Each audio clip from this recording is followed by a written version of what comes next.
De volta com o Manhã no Ar e as principais notícias do dia. E a gente continua falando dos casos da área policial porque 3 pessoas foram presas suspeitas de roubarem R$6 mil da casa de um empresário do ramo de panificação. O Fred Rocha está ao vivo com a gente e tem outras informações sobre esse caso. Oi, Fred. Uma empregada doméstica está entre as pessoas presas. Qual era a participação dela nesse crime? Pois é, Adriane, a polícia conseguiu prender 3 pessoas que tiveram participação nesse crime, entre elas a empregada doméstica, como você falou. As 3 pessoas são Eli Cristialia Gato, de 18 anos, Beatriz da Costa Fonseca, a empregada doméstica, e também Leidiane Sena de Amorim.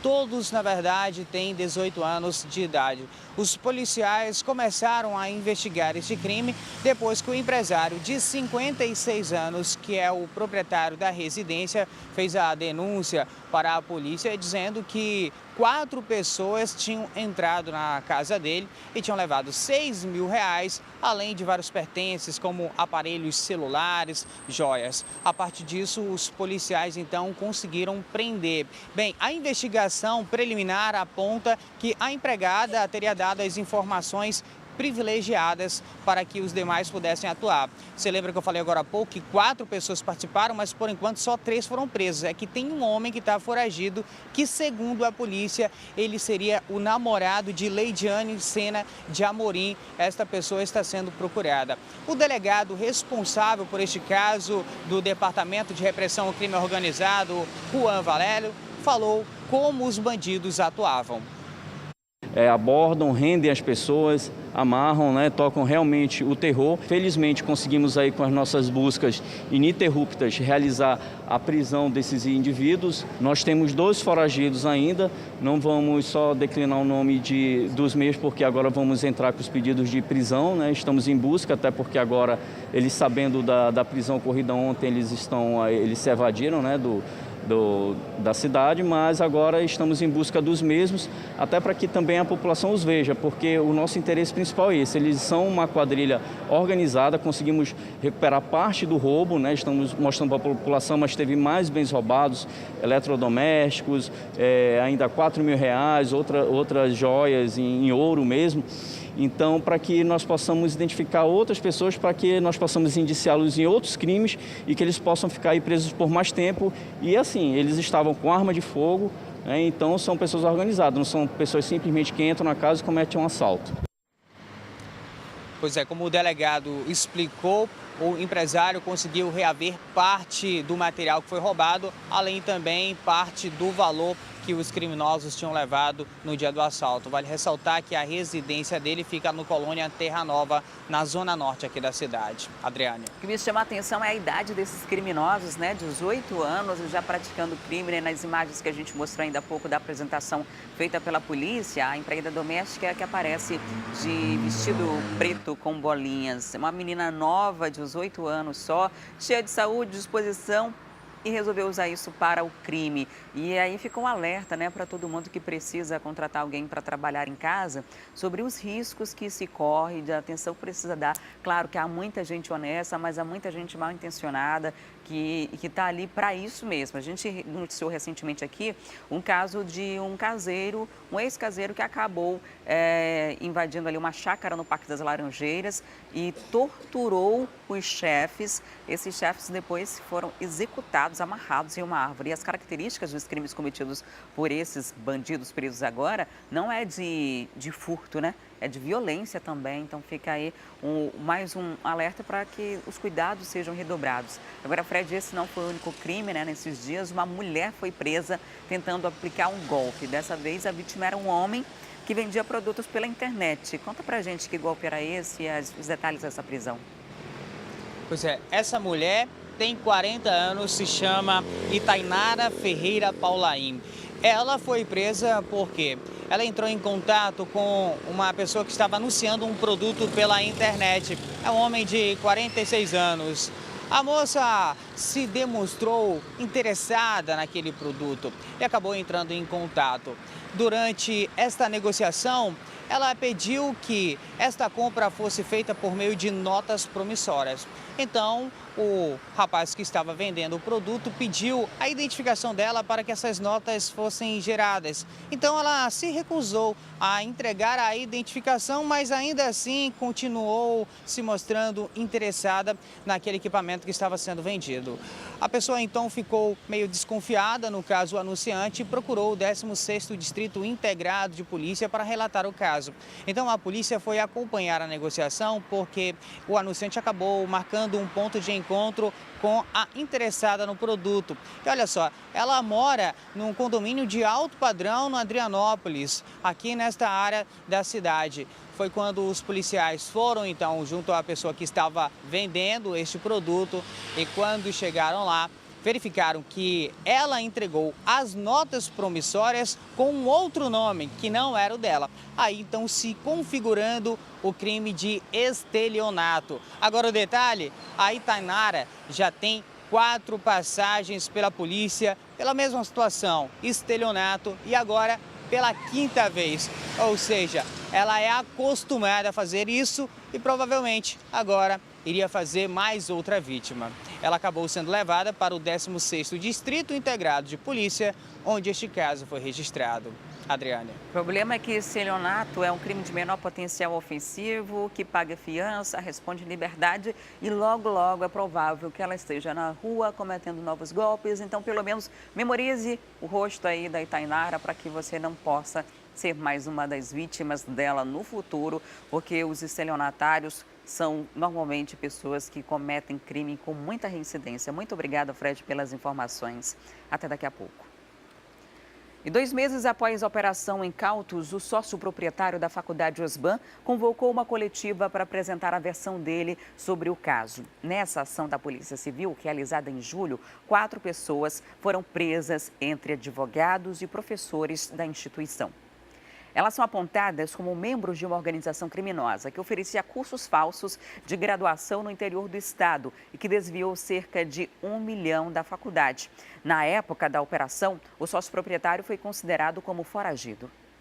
A Operação Incautos, deflagrada em junho deste ano, resultou na prisão de 4 funcionários de uma instituição de ensino superior da zona centro-sul da capital, que oferecia cursos de graduação que não eram reconhecidos pelo MEC. Na época, o empresário Amós Alves Santos, sócio da instituição, foi acusado de fugir sem prestar qualquer esclarecimento sobre o caso. Durante coletiva de imprensa, ele negou todas as acusações. Fomos pegos realmente de muita surpresa. Eu não estava aqui no estado do Amazonas, tanto que eu nem sabia do que se tratava no início. Fui saber dias depois que já tinham acontecido, inclusive, algumas prisões. Enfim, o que eu quero dizer para vocês é que todos os crimes que nós somos acusados não existem. Nunca existiu nenhum tipo de organização criminosa. Jamais foi feito algo para lesar alguém, seja aluno, ou professor, ou profissional vinculado a gente. Ao contrário, quando nós assumimos a SBAN, nós estendemos as mãos para muitas pessoas que estavam necessitadas. O empresário disse ainda que a instituição agiu dentro da legalidade e que está autorizada pelo MEC a oferecer mais de 15 cursos de graduação e que os cursos de extensão oferecidos aqui na capital e no interior do estado estão regulamentados pela Lei de Diretrizes e Bases da Educação. A SBAN atuou, então, se eu não me engano, em 4 ou 5 municípios, levando cursos de aperfeiçoamento profissional e de pós-graduação, que inclusive está totalmente regulamentado pela legislação e pelo próprio Ministério da Educação. A faculdade ela pode oferecer curso de pós-graduação em qualquer cidade do estado do Amazonas e pode oferecer qualquer curso de extensão em qualquer cidade do estado do Amazonas. Não existe impedimento legal para isso. Então, não existiu nenhum tipo de fraude com relação a isso. Isso foi uma invenção que foi feita no inquérito. E essa quantidade de alunos e quantidade de cidades é uma mentira. Nunca existiu curso de graduação no interior. Jamais. Oferecemos esses cursos, pós-graduação, lato sensu, né, e a extensão universitária, como também alguns seminários, algumas palestras. São eventos que a faculdade pode oferecer em qualquer lugar, independente da sede dela. E Manaus é uma das cidades participantes do programa de interiorização dos imigrantes do governo federal e recebeu ontem 63 refugiados venezuelanos. Com a chegada desses imigrantes, passa para 447 o número de venezuelanos atendidos em casas de acolhimento aqui na capital. Os imigrantes chegaram em 2 ônibus. Jesus Fermin veio com a esposa. Cheio de esperança, ele vê no Brasil a chance de recomeçar. Começar um futuro melhor. Os 63 venezuelanos vão ficar abrigados na Casa de Acolhida Santa Catarina. A instituição serve como casa de passagem para os imigrantes. Eles permanecem 1 mês e aqui é dado suporte para as necessidades básicas, como educação e integração no mercado de trabalho. Nesse primeiro mês que eles são acolhidos, eles terão o curso de língua. Também, logo no início, começam os demais cursos técnicos, curso de produção de alimentos e outros mais que são realizados. Além desta casa de acolhida, segundo a CEMAS, de 348 venezuelanos também estão sendo atendidos em outros 2 abrigos cedidos por instituições religiosas na cidade. Eles estão localizados no bairro Alfredo Nascimento e no Tarumã. O estado do Amazonas e o município de Manaus tem sido muito receptivo, então, sem a ajuda desses atores locais, a gente não conseguiria dar essa resposta de abrigamento. E a Arquidiocese de Manaus, juntamente com ativistas católicos, irá promover a 24ª edição do Grito dos Excluídos. O evento sempre ocorre no mês de setembro, quando foi dado o Grito da Independência do Brasil. E este ano quer lembrar a situação daqueles que fogem da Venezuela. Chega de desemprego, moradia digna e não a violência contra a mulher. Essas são algumas palavras de ordem para o Grito dos Excluídos deste ano, promovido pela Arquidiocese de Manaus e Pastorais Sociais, no próximo dia 7 de setembro. Este ano nós vamos realizar pela manhã o evento, vai acontecer no conjunto Viver Melhor 1. Vai acontecer a concentração a partir de 8 horas na Igreja Santa Clara, na primeira etapa, e vamos sair encaminhada até a Igreja Sagrada Família, naquela bola ali que divide a etapa 2. Com o tema Desigualdade gera violência, basta de privilégios. O foco da manifestação é dar voz àqueles que são excluídos e marginalizados, como os venezuelanos que tiveram de fugir para o Brasil e principalmente para Manaus e estão sendo acolhidos pela Igreja Católica. Mas acompanhamos de perto esses processos porque são essas pessoas que precisam. É aí que nós buscamos olhar para Jesus Cristo na pessoa do migrante e aquele que chega fragilizado.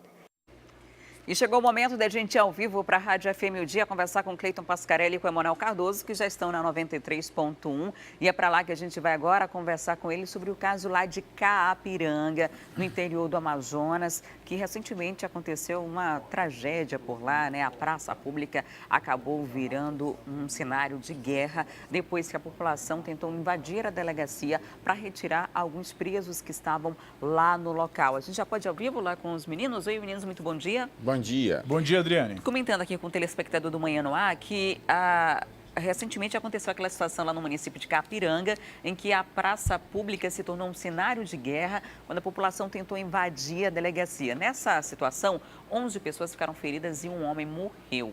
A situação da morte dele, de onde veio esse disparo, está sendo investigada pela polícia e agora a família dele se posiciona diante dessa ocorrência, dizendo que a população não estava atirando contra a polícia, que ele não tinha nada a ver com aquela confusão, morreu de graça no meio da confusão e teria sido executado pelos policiais. Na verdade, são 2 famílias, Adriane, que estão questionando isso e famílias, inclusive, de um homem que está hospitalizado aqui em Manaus, foi atingido na cabeça e, de acordo com o que dizem os médicos, este homem pode sim ficar com sequelas. O que essas pessoas dizem é que, pelo menos como você falou, algumas pessoas não estavam na confusão, precisavam passar pela frente da delegacia e lá foram atingidos pelos disparos, que no relato de alguns desses familiares, disparos que foi realizado apenas pelo delegado lá da delegacia da cidade de Caapiranga. As pessoas questionam também, porque, segundo elas, não foi visto entre os manifestantes, entre as pessoas que estavam na frente da delegacia, armas. Não foi visto eles portando armas. Já a Polícia Civil diz outra coisa, inclusive dias depois do ocorrido em Caapiranga, o próprio Ministério Público expediu uma nota com base em informações do promotor de justiça que estava no local e nessa nota o Ministério Público no momento disse que houve sim disparos por parte de pessoas que estavam lá na manifestação, inclusive com tiros de espingarda e com tiros de rifle, aqueles rifles 44. A nota, na verdade, não foi específica, mas a informação foi repassada pelo promotor, que no evento tentou mediar o conflito e acabou atingido com um pedaço, com um caco de tijolo na cabeça. A Polícia Civil está investigando este caso para verificar o que de fato aconteceu, mas já adiantou que não houve, o que diz a Polícia Civil, que não houve excesso por parte dos policiais. Quem está assistindo pela televisão, pelo Manhã no Ar, pela tela da TV A Crítica, vê imagens do que aconteceu na frente da delegacia de Caapiranga, onde as pessoas se reuniram para tirar de lá de dentro duas pessoas, a Osineide e o Reginaldo, que eram suspeitos da morte e do desaparecimento de Cosmo, um antigo parceiro do Crimes, de acordo com a polícia. Eles eram antigos parceiros de crime. Essas pessoas se reuniram na frente da delegacia para fazer o que foi feito em outras cidades do interior, um lixamento ali mesmo na frente do prédio público, mas a polícia, então, os policiais que estavam no local reagiram e houve aí então uma morte e outras pessoas,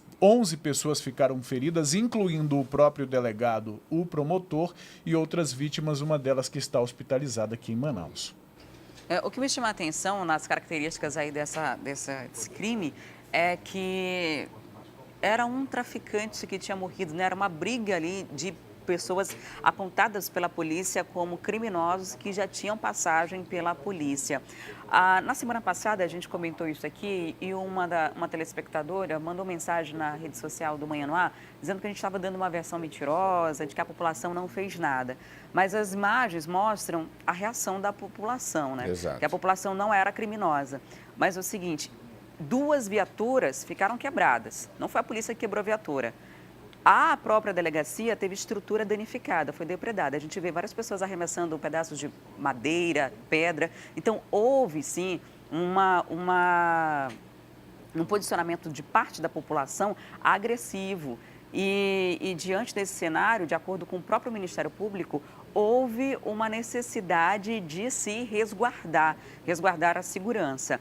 Realmente nós não estávamos lá para ter todos os detalhes, mas as imagens mostram que houve um excesso, sim.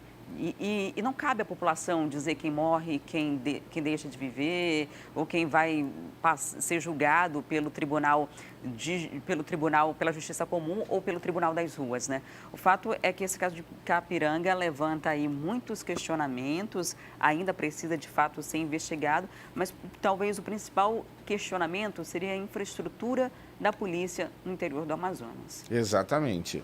Bom, a Secretaria de Segurança defende a atuação tanto do delegado quanto do promotor, né, e dos policiais ali da delegacia, de que eles apenas revidaram o que vinha das pessoas e foi como forma de advertência e até para manter a ordem, né? O próprio promotor, como disse o Emanuel, foi lá para tentar apaziguar os ânimos e acabou sendo atingido com uma pedrada na cabeça.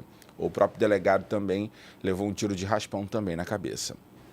Enfim, o caso ainda vai ter desdobramentos e a gente vai continuar acompanhando. A família tem, claro, todo o direito de recorrer, né, claro, de verificar o que aconteceu, até porque a gente está falando de uma pessoa que morreu e outra que está gravemente ferida.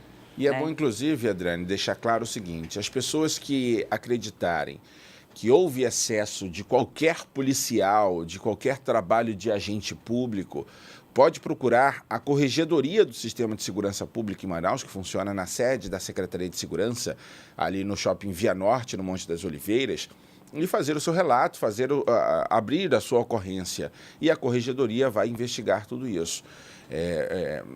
Ninguém está dizendo aqui que as pessoas vão ser cerceadas aí do direito de contrapor o que está sendo dito. Mas, lamentavelmente, como você bem falou, as imagens mostram uma coisa, né? Não, as pessoas não estavam simplesmente assistindo, né? Exatamente. A gente vai continuar acompanhando o caso e trazer os desdobramentos para quem nos acompanha tanto na rádio quanto aqui na TV. Agora vamos falar de política, ano de eleição. Muitos candidatos já estão nas ruas fazendo as suas campanhas. Daqui a pouquinho começa o período de campanha na rádio e televisão. E no meio de tudo isso, um novo candidato ao governo do Amazonas pode surgir. Exatamente. Nessa confusão aí em que o PT não pôde coligar mais com o PSB por conta de uma ação da executiva do Partido Nacional, da direção nacional do partido, agora a direção nacional do PT quer o Praciano como candidato do PT naquilo que a reportagem que o jornal A Crítica traz como uma chapa ideal, que seria a chapa formada pelo candidato ao governo do PT, coligado com o PCdoB, que teria, então, o candidato ao Senado. Então, o Praciano ainda não se manifestou em relação a essa indicação aí da direção nacional do PT para se concorrer ao governo do Amazonas. O jornal tem uma informação de que ele está, na verdade, morando no município de Itapipoca, no Ceará, desde 2014. Exatamente. Né? Terra dele. Ele passou por um problema de saúde bem grave, né? E resolveu fazer o tratamento, se afastar até da política aqui no Amazonas. E essa possível aliança é por uma determinação, uma orientação da sigla nacional que está bem afinada, né? O PT com o PCdoB, inclusive a senadora Vanessa Graziutin, candidata à reeleição, ela é uma das grandes defensoras do PT a nível nacional. E aqui no Amazonas mudaria bastante o cenário, porque o PCdoB lançou o candidato ao governo do estado, né? Segundo o PCdoB, né, segundo o presidente do diretório estadual, o ex-deputado Heron Bezerra, eles só fizeram lançar ali a candidata Lúcia Antoni para manter ali a presença do PCdoB. Mas tudo pode mudar, eles inclusive afirmam que eles têm total conhecimento de que o cargo é do PT, né? É do Partido dos Trabalhadores, e aí depois que escolherem o majoritário, vão ver aí quem é que vai ficar como vice, quem é que vai montar essa chapa aí. O que eles sabem é que eles defendem Vanessa Graziutin como candidata ao Senado pelo PCdoB, coligada com o PT, que é o que quer o diretório do Partido dos Trabalhadores, o diretório nacional. A presidente Gleice Hoffmann já deixou isso bem claro, tanto é que essa informação de que Praciano possa encabeçar essa chapa vem justamente do diretório nacional lá em Brasília, onde o nosso correspondente Antônio Paulo trabalha. Então essa informação está partindo de lá, do diretório nacional. O presidente estadual do PT, Sinésio Campos, se mantém ali em cima do muro, não quer briga com ninguém, tá daquele jeito. Então ele diz que tudo depende da justiça, que está sob júdice, que apesar do juiz do TRE já ter tomado a decisão de que o PT deve sair da chapa do PSB, do candidato Davi Almeida, e seguir com o PCdoB, como quer o Diretório Nacional, o presidente Sinésio Campos, do Diretório Estadual, afirma que vai depender de um recurso que eles entraram contra essa decisão. Ou seja, o Diretório Estadual está querendo se rebelar do que diz o Diretório Nacional, mas quem manda mesmo é o Diretório Nacional. E inclusive o Praciano foi muito cortejado por Davi Almeida na possibilidade de ser o vice nessa chapa, declinou, né? E agora tem essa possibilidade de se tornar o candidato e fica muito evidente aqui, né, que no estado não se quer essa aliança, mas lá de cima é a determinação que vem. A gente vai continuar acompanhando para saber se o Praciano vira candidato ou se o Lúcia Antoni segue candidato ao governo do estado do Amazonas. Muito obrigada, meninos, pela participação. Excelente dia. Bom dia e até amanhã. Até amanhã, Adriane. Até lá.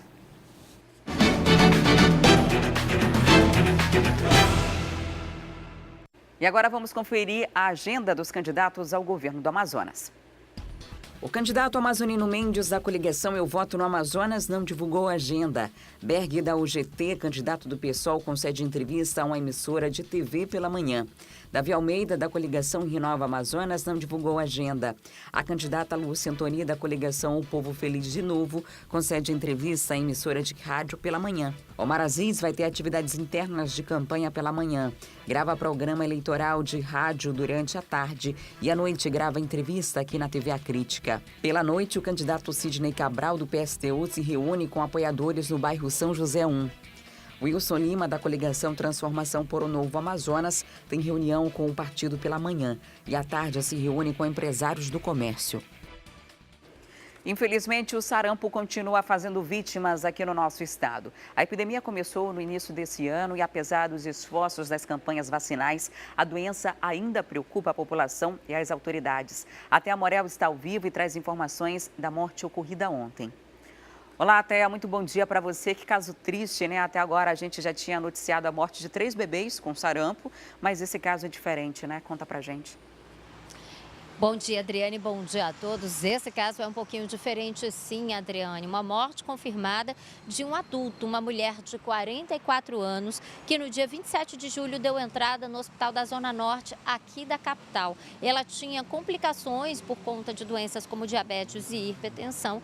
Passou 7 dias, em tratamento e depois desses 7 dias ela acabou morrendo no início do mês. Essa morte só foi confirmada realmente no último boletim epidemiológico, que cada vez mais traz aquele alerta em relação ao aumento dos casos notificados e principalmente dos casos que são confirmados, Adriane. Foram pelo menos 8.585 casos que estão notificados, ou seja, são casos em investigação, pessoas que ficaram doentes, procuraram as unidades básicas de saúde, portanto, é feita a notificação para os órgãos de competência sanitária, né, para a Fundação de Vigilância Sanitária. Desses 8.595, né, isso no total, desde que começou realmente esse surto de sarampo, 1.211 foram confirmados. É uma taxa bem grande, é uma taxa bem alta, até porque os casos que são descartados, eles são bem menores. Para você ter uma ideia, a cada 3 casos confirmados, apenas 1 é descartado. Significa que a maioria desses 8.000 casos estão em investigação e muitos deles provavelmente serão confirmados, a não ser que esse surto de sarampo seja interrompido. Em relação às localidades, nós temos aí pelo menos 45 municípios que apresentam sarampo. A localidade que tem realmente a maior incidência, o maior número de casos é Manaus, com 852 casos confirmados, seguido por Manacapuru, que tem 194 casos. Manacapuru, inclusive, é uma situação muito complicada, porque os outros 168 casos, né, que somam aí esses mais de 1.200, estão nos outros municípios. Estão em cidades como Itacoatiara, cidades como Altazes, de onde essa mulher que foi vítima do sarampo, de 44 anos, veio para tratamento aqui na capital, mas acabou morrendo. Isso chama muita atenção, porque os outros 3 casos que a gente tinha falado, né, Adriane, eram casos de crianças e agora a gente tem um adulto que morreu de sarampo. Então, os adultos também precisam procurar a vacina. A vacina estaria disponível para essa paciente, se ela tivesse tomado antes, né, porque é até 49 anos, né, e a cobertura vacinal não inclui apenas as crianças, apesar das crianças terem sido as maiores vítimas até agora, né, dos 4 casos, 3 eram crianças, mas o sarampo também pode matar adultos, principalmente se tiver associado com outras complicações. Campanha de vacinação continua pelo menos até o dia 31 de agosto. O foco da campanha de vacinação são as crianças, porque as campanhas já estavam programadas. Mais de 70% das crianças foram vacinadas, mas isso ainda está muito longe da meta, porque a meta é que 95% das crianças na faixa etária ali prevista sejam vacinadas e essa taxa, esses 95% de cobertura vacinal não inclui os adultos. Então, o alerta de hoje vai realmente para as pessoas, até porque jovens, a gente está falando de uma morte que aconteceu com uma mulher de 44 anos, mas os jovens, principalmente na faixa etária até os 35 anos, até os 30 anos, estão também entre os grupos onde o maior número de casos foram confirmados. Adriane. É uma situação bem grave, Té. Eu imagino que agora vai aumentar muito, né, a quantidade de pessoas procurando as unidades básicas, porque há meio que um consenso geral de que os adultos não estão correndo risco, né, que é uma doença característica da infância, das crianças, e agora com essa morte de uma mulher de 44 anos, fica aí o alerta muito evidente, né? Eu pedi minha carteirinha da minha mãe, ela mandou a foto, tinham várias vacinas, e ainda assim eu fui no posto de saúde e precisei tomar de novo, porque eu tinha tomado a dupla quando era criança, tomei uma tríplice e precisei reforçar. E isso, até quem tem até 29 anos precisa fazer essa revacinação. A campanha é estendida para todo mundo, até 49 anos, e fica o alerta aí para que procure uma unidade básica de saúde. Muito obrigada, Té, pelas informações. A gente está recebendo aqui a reclamação também de alguns usuários da rede pública de saúde, da unidade 58, que fica no conjunto Águas Claras, que por lá, na segunda-feira, a vacinação não funciona, porque a responsável pelo setor está de folga normalmente nesse dia. Então, mesmo diante do surto, tem essa dificuldade. Nós já entramos em contato com a Secretaria de Saúde para buscar um posicionamento, ainda não tivemos a respeito disso. Também recebemos a reclamação de algumas pessoas que procuram SPAs e não têm tido o atendimento necessário ali, o encaminhamento necessário. A recomendação do setor público é que procure as unidades de pronto atendimento quando estiver passando muito mal. Se for algo mais simples, uma suspeita da doença, pode ir numa UBS mesmo, a UBS mais perto de sua casa, e lá tem todo um protocolo padrão estabelecido para casos suspeitos, e o encaminhamento necessário para o tratamento será feito. Então é importante que todo mundo procure a unidade básica de saúde. Lembrando que as crianças só podem tomar a vacina a partir dos 6 meses de idade. Então, antes disso, é muito importante que os pais, diante desse surto, evitem estar andando com o bebê em locais de grande aglomeração. E daqui a pouco a gente fala sobre endividamento. Uma pesquisa mostra que quase 90% dos brasileiros não conseguem pagar as compras parceladas em dia. E ainda, moradores do Mauazinho ficam no prejuízo após vazamento de óleo no Rio Negro.